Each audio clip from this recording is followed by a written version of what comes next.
বাদশাহ আকবরের সামনে এই 14 জন পাদ্রী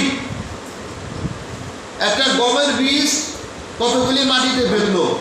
মাটিতে ফেলানোর পরে সাথে সাথে গাছ, সাথে সাথে গমের ছড়া, সেই গমের ছড়া থেকে তাড়াতাড়ি এরা মারাই করে গম বাইরে পিসা আটা বানাইয়া এই গমের গাছ দিয়ে সেক দিয়া আগুন ধরাইয়া রুটি বানাইয়া বাদশাহ আকবরে খাওয়াইছে।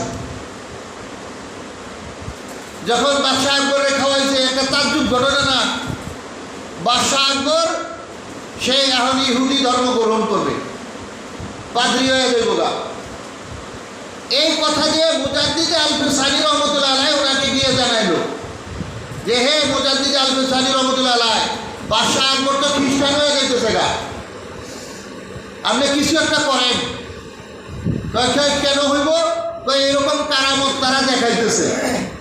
তখন মুজাদ্দিদ আল-ফিসানি সিরহিন্দ উনি বাদশাহ আকবরের সামনে গিয়ে কি করলেন, এই যে পাদ্রী 14 জনের 2 ভাগ করলো, আলাদা আলাদা করে 7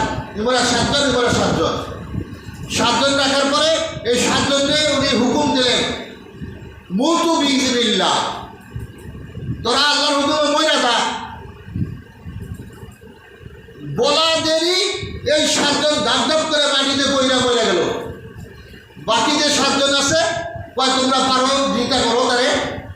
তারা নাড়াচাড়া করে দেখে সত্যি মারা গেছে। এরা আর চিন্তা করতে পারলো না। এরা কুফরির মাধ্যম দিয়ে গমের বীজ থেকে আটা বানায় খাওয়াইতে পারলো, কিন্তু মানুষ চিন্তা করতে পারলো না। ওই 7 জন মুজাদ্দিদ আল-ফিসানি রহমতুল্লাহ আলাইহি ওদের স্বীকৃতি দিলেন যে আসলে কি মরছে, করে হওয়া মারা গেছে। তা উনি আবার বিইজনিল্লাহ বলে ওনাকে আবার চিন্তা করলেন। বাকি 7 জনকে আবার উনি মৃত্যুদান করলেন। এদেরকে আবার দেখতে বললেন। দেখতে যখন বললেন তখন ওরা দেখলো যে তারাও মৃত্যুবরণ করছে। তখন এই কারামত দেখে মুজাদ্দিদ আল-ফিসানি রহমতুল্লাহ আলাইহি ওনার কাছে এই পাদ্রী সহ সবগুলি আবার মুসলমান হয়ে যায়। সুবহানাল্লাহ। তা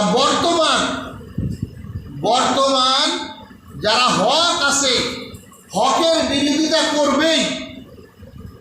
শরীয়তের খেলাফ করলে আপনি বুঝতে হবে সে না হকের উপরে আছে। সুন্নতের খেলাফ করলে বুঝতে হবে সে অবশ্যই না হকের উপরে আছে, হকের উপরে নাই। কারণ হকের উপরে থাকলে সে শরীয়তের খেলাফ চলতে পারে না। আল্লাহর হুকুম অমান্য করে কিভাবে? যে শরীয়তের খেলাফ চলে সে তো আল্লাহর হুকুম লঙ্ঘন করছে। আর আল্লাহর হুকুম লঙ্ঘন করলে সেটা ঈমানদার থাকতে পারে না। খুব কঠিন কথা। এজন্য সাবধান থাকতে হবে আমাদেরকে। একজন মোল্লা মুন্সি কইল, মোল্লাই কয় কি জানেন, কয় দাড়িপাল্লায় ভোট দিলে, এটা আল্লাহর নবী ভোট পাইব। নাউজুবিল্লাহ, কত বড় গুমরা! চিন্তা করছেন? কয় দাড়িপাল্লায় ভোট দিলে আল্লাহর নবী বলে ভোট পাইব, আল্লাহর নবীরা বলে ভোট দেওয়া হইল। তওবা আস্তাগফিরুল্লাহ, কত বড় খারাপ কথা!